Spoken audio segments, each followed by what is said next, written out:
Então, boa noite a todos. Boa Vamos começar noite. de novo do início, né? É, a gente vai. Eu vou fazer para vocês uma revisão sobre um componente do periodonto, vamos dizer assim, que é importantíssimo para implantes em área estética, que é o conceito de espaço biológico ou distância biológica. Bom, o espaço biológico é um conjunto de áreas no periodonto constituída pelo sulco gengival, epitélio juncional e inserção conjuntiva, onde fisiologicamente esses espaços são delimitados pela natureza. Tá? Então, independente do que for, independente do que acontecer no periodonto, o organismo vai fazer de tudo para restabelecer esse espaço biológico que gira em torno de 3 milímetros. Mais ou menos 1 milímetro para o sulco gengival, mais ou menos 1 milímetro para o epitélio juncional e mais ou menos 1 milímetro para a inserção conjuntiva. Vamos lá para o desenho, só para a gente rever. Então, do topo da crista óssea à junção semente-esmalte, a gente tem aqui a inserção conjuntiva. Da junção semente-esmalte ao fundo do sulco, a gente tem o epitélio juncional. E do fundo do sulco até a margem gengival, a gente tem o sulco. Acompanhe aqui a imagem. A gente vai ter, então, do topo da crista óssea até a junção semente-esmalte, a inserção conjuntiva. Da junção semente-esmalte ao fundo do sulco, a gente vai ter o epitélio juncional. E do fundo do sulco à margem gengival, nós vamos ter o sulco gengival. Medindo cada um aproximadamente 3 milímetros. Tá? Vamos supor que esse dente aí ele tenha sido acometido por uma doença periodontal e que esse osso tenha reabsorvido. Após um tratamento periodontal, o organismo vai restabelecer essas distâncias aonde o osso estiver. Tá? Então, essa distância, gente, esse espaço biológico, ele é determinado fisiologicamente. Bom, transpondo para a implantodontia. Se nós não respeitarmos, ao instalar um implante, o espaço biológico, tá? Que no implante é um pouquinho diferente, mas segue basicamente esse padrão. Se nós não respeitarmos, o organismo vai entender que aquilo ali está errado e vai tentar fazer o espaço biológico. Tá? Se por um acaso você colocar esse implante muito coronal, por exemplo, muito coronal, e não deixar o espaço para os tecidos periimplantares se ajustarem ao redor do implante, o que vai acontecer? O osso vai reabsorver, tá? E, consequentemente, você vai ter uma migração da gengiva podendo aparecer até o parafuso do implante. Né? Isso aí a gente vai ver lá depois, lá na frente. Mas o fato é que o espaço biológico, o tecido de suporte supracrestal, ele é importante para a acomodação dos componentes periimplantares. Ok? Isso é fundamental para que a gente tenha sucesso no tratamento de implantodontia. Tem até uma foto que vocês vão perceber isso lá na frente. Gravem só esse número. O espaço biológico mede, em média, 3 milímetros. Só grave isso por enquanto. 3 milímetros em dente, tá? Em dente. Calma aí, o espaço biológico ele é importante para o sucesso do implante? Isso é uma das chaves do sucesso do implante hoje. Isso, a parte periodontal, né? Isso, perimplantar no caso, né? Para a acomodação dos tecidos periimplantares, para a acomodação do tecido conjuntivo, acomodação do sulco periimplantar, para a acomodação do epitélio juncional. Tá bom? No implante. Se você não respeitar, o organismo vai dar um jeito de fazer. E aí você pode ter recessão gengival e, consequentemente, aparecer o metal da prótese ou o metal do implante. Tá bom? Eu só queria revisar. Ó, lembrando que o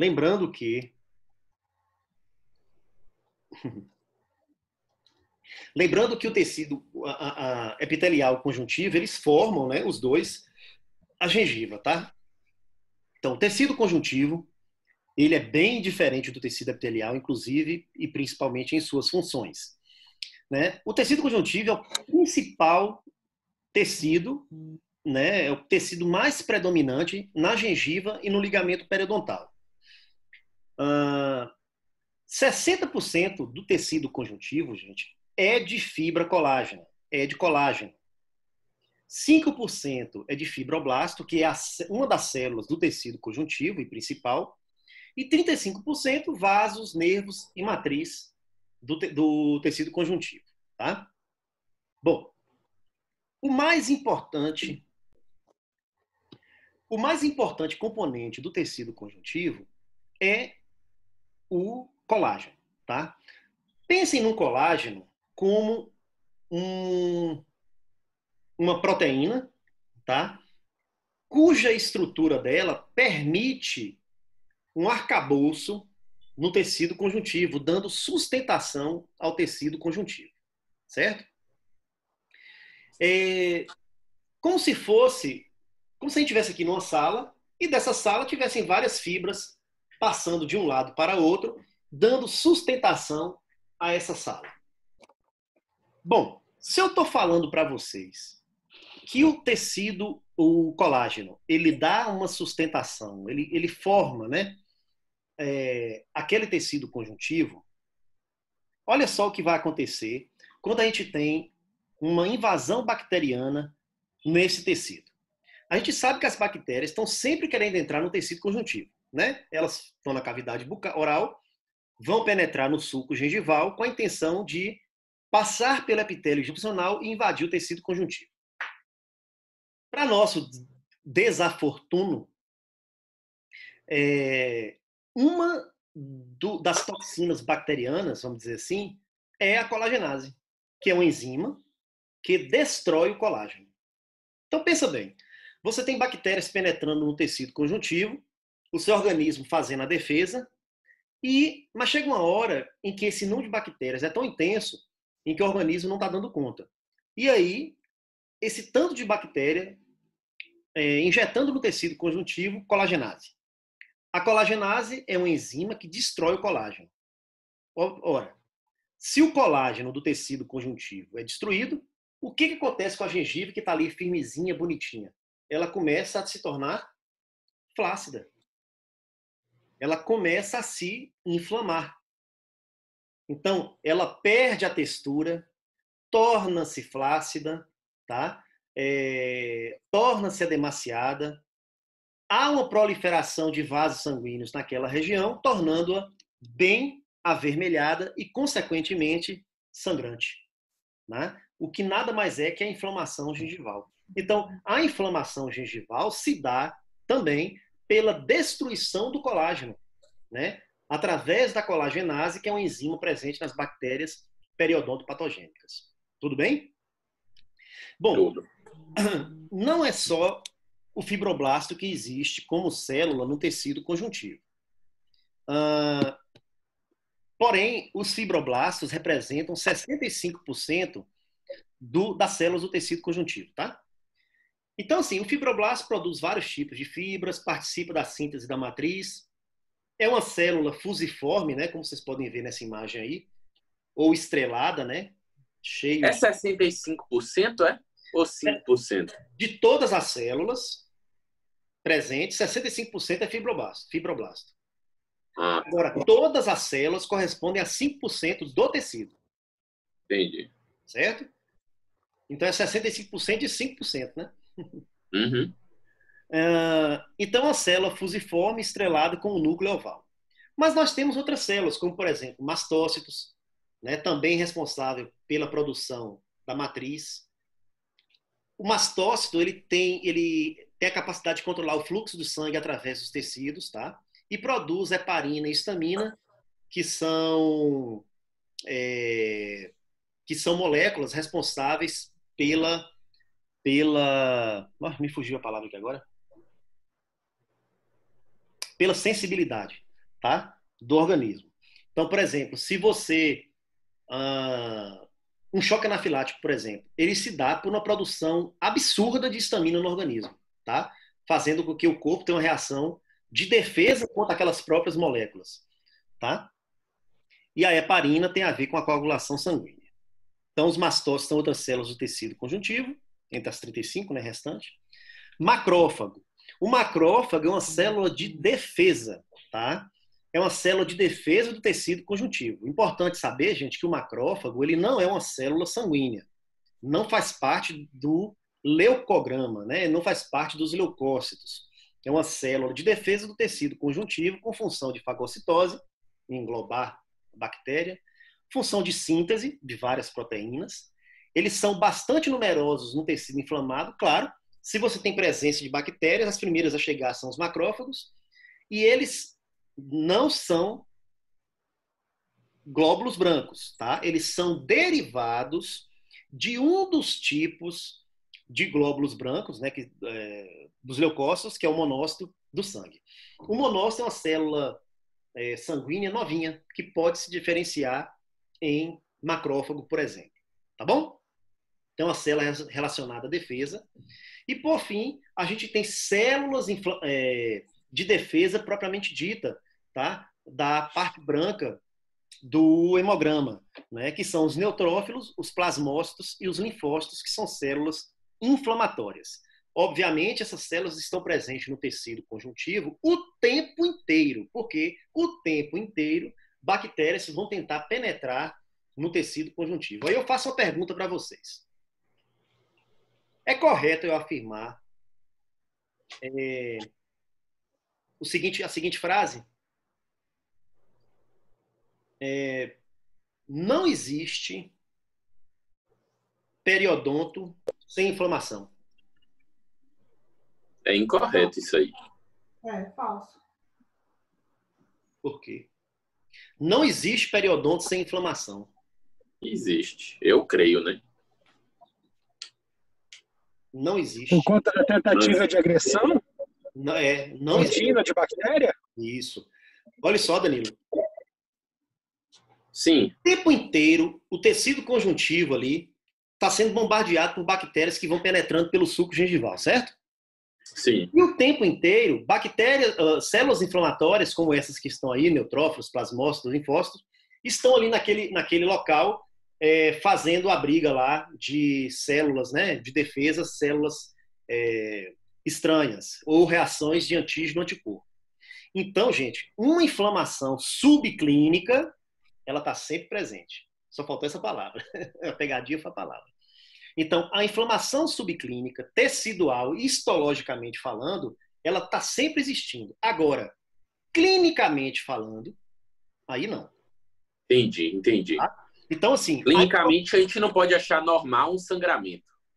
Não. Então, por isso que a gente fala periodonto clinicamente normal. Porque Isso. histologicamente ele está inflamado. Só que reação. nosso corpo está ganhando a batalha, entendeu? Entendi. Tem glóbulo branco, tem tudo. Aí tem tudo isso aí, tá? Então, assim, entenderam? Então, assim, nosso corpo, enquanto estiver ganhando a batalha, nosso periodonto tá belezinha. Clinicamente, ele tá normal. Mas a gente sabe que, histologicamente, está sempre havendo reação, né, de defesa. Tá bom? Tá ótimo. É importante. É claro que, no momento que as bactérias começam a ganhar essa briga, aí a gengiva inflama, e aí ela passa de clinicamente normal para inflamada. Ela passa de clinicamente normal para gengivite. Okay? Que é o que a gente não pode aceitar, né? De jeito nenhum. Nem gengivite, nem mucosite. Né? Perimplantar. Bom, então como é que são essas fibras produzidas pelos fibroblastos, né? Que são as fibras colágenas? As fibras colágenas, então, é o mais importante componente do periodonto. Ela está disposta em feixes em várias direções, tá? E, além do fibroblastos, outras células também podem produzir colágeno, como, por exemplo, cementoblastos e osteoblastos. Mas isso é numa situação muito, muito extrema, tá? Quando o organismo realmente precisa dessa reparação. Normalmente, né, quase 100% das fibras colágenas são produzidas pelos fibroblastos. Né? Existem outras fibras no periodonto, no tecido conjuntivo, perdão, que são as fibras reticulares, tá? Presentes na interface do epitélio com o tecido conjuntivo e do endotélio com o tecido conjuntivo. São fibras de estrutura do tecido conjuntivo também. Existem outras fibras chamadas oxitalâmicas, cuja função é desconhecida, né? Ela segue paralela ao dente, mas deve ter alguma coisa na sustentação, na formação do tecido também. E fibras elásticas presentes na gengiva e ligamento periodontal, que dá uma certa elasticidade ao tecido gengival. Tá? Então, são essas 4 fibras presentes. Colágeno, a principal, reticulares, oxitalâmicas e elásticas. Tá? Bom, e essas fibras colágenas no tecido, ela tem alguma função mais específica? Sim, de manter a gengiva naquele formato. Para isso, ela se divide em vários tipos, gente. Fibras circulares. Fibras circulares, todas são colágenas, tá? Fibras circulares são aquelas que circundam o dente pelo tecido conjuntivo. Fibras dentogengivais são aquelas que saem do dente em direção à gengiva. Dente, olha o mouse aqui, em direção à gengiva. Fibras dentoperiosteais são aquelas que saem do dente ao periósteo. E fibras transeptais são aquelas que vão de dente a dente. A gente vai ver na próxima imagem. Tudo isso para quê? Para manter a gengiva na forma ideal, tá? Bem firme, com textura firme. E é isso que vai dar aquele pontilhado de casca de laranja na gengiva inserida. Tá bom? Quais são as fibras transeptais? Transeptais são aquelas que vão de um dente ao outro, tá? Passando pelo septo ósseo. Né? Ela está aqui, ó, TF. Então ela vai de um dente ao outro, passando pelo septo ósseo. Tá? Essas aqui são as transeptais. E esses pontinhos aqui são as circulares que circundam o dente, né? Trazendo a gengiva para de encontro ao dente. Tá bom? Então são essas 4 fibras colágenas que a gente tem no tecido conjuntivo. Bom, e aí? No implante é a mesma coisa? Existem as mesmas fibras? Não.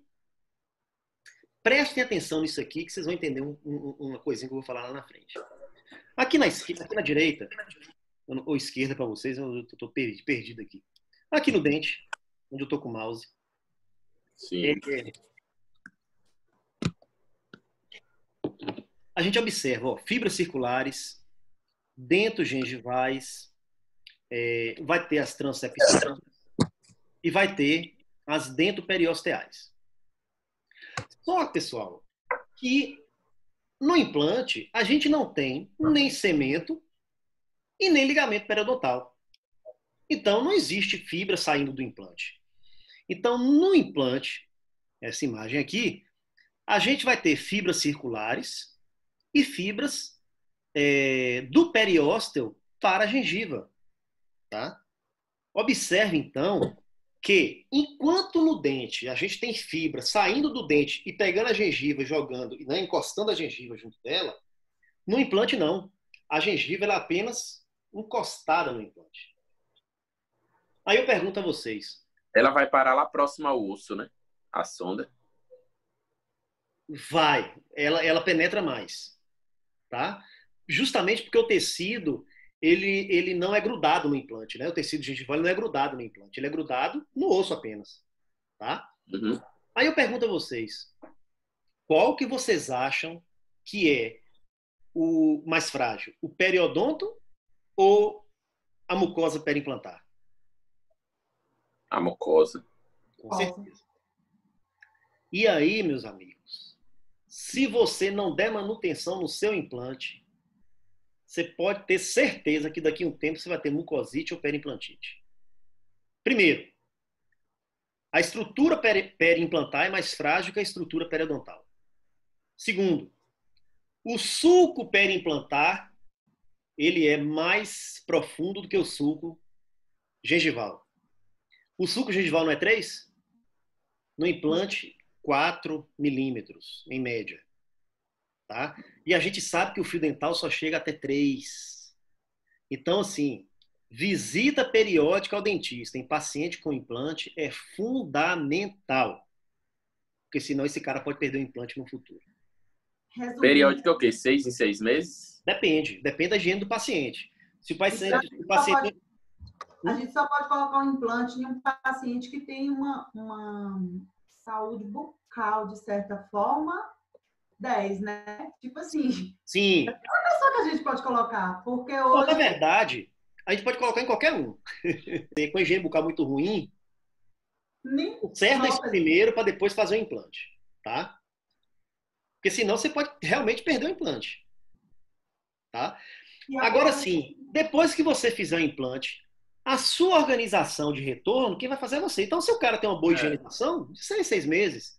Mas se o Se cara não tem uma tiver todo higienização mês. horrível, de 2 em 2. Aí depende de cada um, tá bom? Entendi. Aí depende de cada um. Mas é importante vocês saberem que o tecido periimplantar ele é muito mais frágil do que o tecido periodontal. Tá bom? E aí tem que ter muito cuidado com isso. Então, o instrumento que a gente tem, né, para poder avaliar o periimplante e o periodonto é a sonda milimetrada, que é essa que vocês estão vendo aí. Tem que ter, viu, gente, na mesa clínica de vocês o tempo inteiro, porque a gente precisa desse instrumental, tá? O telefone começou a tocar aqui, oh, meu Deus. Aqui só mostrando então a diferença, né, do periimplante para o periodonto, né? No periimplante a gente tem gengiva e osso alveolar, e no periodonto a gente tem gengiva, osso alveolar, cemento e ligamento periodontal. Então aqui as distâncias biológicas, mais ou menos 1 milímetro em cada, em média, a gente já viu isso também. E aí a gente vai para a matriz do tecido conjuntivo. Então a matriz do tecido conjuntivo é produzida, né, principalmente pelo fibroblasto, mas também por outras células, que a gente já viu também. Obviamente é essencial para a sobrevivência do tecido conjuntivo, porque lá na matriz do tecido conjuntivo a gente tem o quê? Nutrientes, vasos sanguíneos levando oxigênio para aquela região, né? Desses nutrientes, sais minerais, água, íons de diversa natureza, proteoglicanas, glicoproteínas, etc. Tá? Então faz esse transporte de águas, nutrientes, eletrólitos, tá? E grandes moléculas proteicas e glicídicas para a própria alimentação das células do tecido conjuntivo e epiteliais, já que a gente sabe que o epitélio não tem nem vaso nem nervo, né? Então, quem faz essa nutrição do tecido epitelial é o tecido conjuntivo. Tá? E, obviamente, a importância na resiliência da gengiva, como eu falei anteriormente. Bom, ligamento periodontal. Aqui vou passar rapidinho, porque não existe ligamento periodontal no implante, mas é só para a gente não perder o fio da meada. O ligamento periodontal ele já faz parte do periodonto de sustentação. Tá? Eu esqueci de botar um slide aqui fazendo a transição, mas até agora a gente falou do periodonto de proteção.